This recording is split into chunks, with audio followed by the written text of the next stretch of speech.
નમસ્કાર મિત્રો, શું તમે પોતાનો બિઝનેસ, ધંધો, પાર્લર કે નાનો ઉદ્યોગ શરૂ કરવા માગો છો પણ તમારી પાસે પણ પૈસાની અછત છે?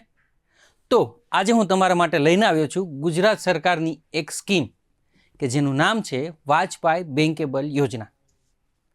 આ સ્કીમમાં તમને રૂપિયા 8 લાખ સુધીની નવો ધંધો શરૂ કરવા માટે લોન મળી શકે છે અને એમાં પણ પાછું સરકાર તમને માતબર વ્યાજની સબસિડી પણ આપશે. તો આવો જાણીએ આ વિડીયોમાં કે આ ફોર્મ કેવી રીતે ભરવાનું, કોણ કોણ તેને લાયક રહેશે અને સમગ્ર પ્રોસેસ આપણે જાણીએ વિગતવાર. જો તમે નવો ધંધો શરૂ કરવા માગતા જ હોય તો આ વિડીયો ખાસ જોજો શરૂઆતથી અંત સુધી, કારણ કે આમાં તમારી કામની ઘણી માહિતીઓ છે. તો આવો જાણીએ વિગતવાર. શ્રી વાજપાઈ બેંકેબલ યોજનાનો મુખ્ય ઉદ્દેશ બેરોજગાર યુવાનોને સ્વરોજગાર પૂરો પાડવાનો છે.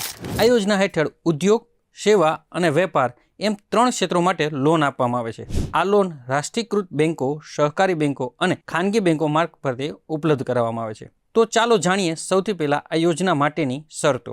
શરત નંબર 1, તમારી ઉંમર 18 થી 65 વર્ષની વચ્ચેની હોવી જોઈએ. શરત નંબર 2, શૈક્ષણિક લાયકાત તમે ઓછામાં ઓછું ધોરણ 4 પાસ હોવા જોઈએ. શરત નંબર 3, તમે કોઈપણ વ્યવસાય કે તાલીમ લીધી હોય અથવા તે વિષયનો પૂરતો અને બહોળો અનુભવ હોવો જોઈએ. શરત નંબર 4, તમારા પરિવારની આવકની કોઈ મર્યાદા આ યોજનામાં નડતી નથી, એટલે કે કોઈ પણ આનો લાભ લઈ શકે છે. આ યોજનામાં વ્યવસાયના અલગ અલગ પ્રકાર મુજબ લોનની અલગ અલગ રકમ નક્કી કરવામાં આવે છે. ઉદ્યોગ ક્ષેત્રે મહત્તમ 8 લાખ સુધીની લોન આપવામાં આવે છે.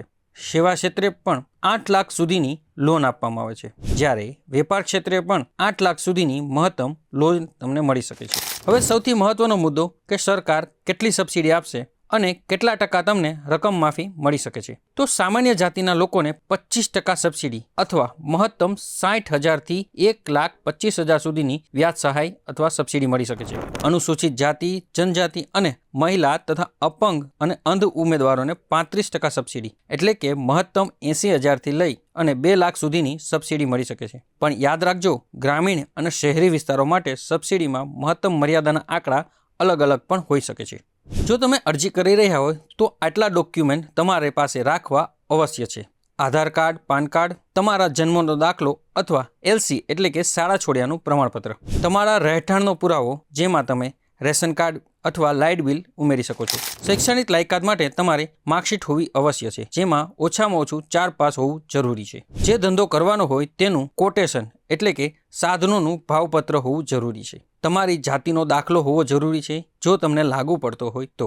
સાથે અનુભવનું અથવા તાલીમ લીધેલું સર્ટિફિકેટ પણ રાખવું જરૂરી છે. હવે જાણીએ અરજી કરવાની રીત. અરજી કરવા માટે તમારે સૌથી પહેલાં cottage.gujarat.gov.in પોર્ટલ પર જઈ ઓનલાઈન ફોર્મ ભરવાનું રહેશે. ઓનલાઈન ફોર્મ ભર્યા પછી તેની પ્રિન્ટ કાઢી તમામ ડોક્યુમેન્ટ જોડી તમારા જિલ્લાની જિલ્લા ઉદ્યોગ કેન્દ્ર એટલે કે ડિસ્ટ્રિક્ટ ઇન્ડસ્ટ્રીઝ સેન્ટર DIC ખાતે જમા કરાવવાનું રહેશે. ત્યાંથી મંજૂરી મળ્યા બાદ તમારી ફાઇલ બેંકમાં જશે અને લોન મંજૂર થઈ જશે. અહીં લોકોના મનમાં ઘણા સવાલો આવતા હોય છે. લોકો એવું પૂછતા હોય છે કે શું બીજી લોનનો લાભ લીધો હોય તો આ મળી શકે ખરી? તો તેનો જવાબ છે ના. જો તમે અગાઉ કોઈ પણ સબસિડીવાળી લોન લીધી હોય તો આનો લાભ મળી શકશે નહીં. બીજો લોકોને સૌથી મૂંઝવતો પ્રશ્ન છે કે શું ગેરંટી આપવી પડે લોન માટે? સામાન્ય રીતે 5 થી 10 લાખ સુધીની લોન CGTMSE સ્કીમ હેઠળ ગેરંટી વગર મળતી હોય છે, પરંતુ બેંકના નિયમ પ્રમાણે જો ગેરંટી આપવી જરૂરી હોય તો આપવી જરૂરી રહેશે.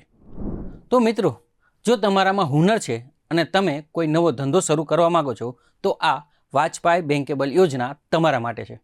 અથવા તમારા કોઈ એવો મિત્ર છે કે જે નવો ધંધો શરૂ કરવા માગે છે, જેનામાં હુનર છે, તો આ વિડીયો તેમને અચૂકથી શેર કરો. તેમના માટે આ વિડીયો ખૂબ જ ઉપયોગી થઈ શકે છે.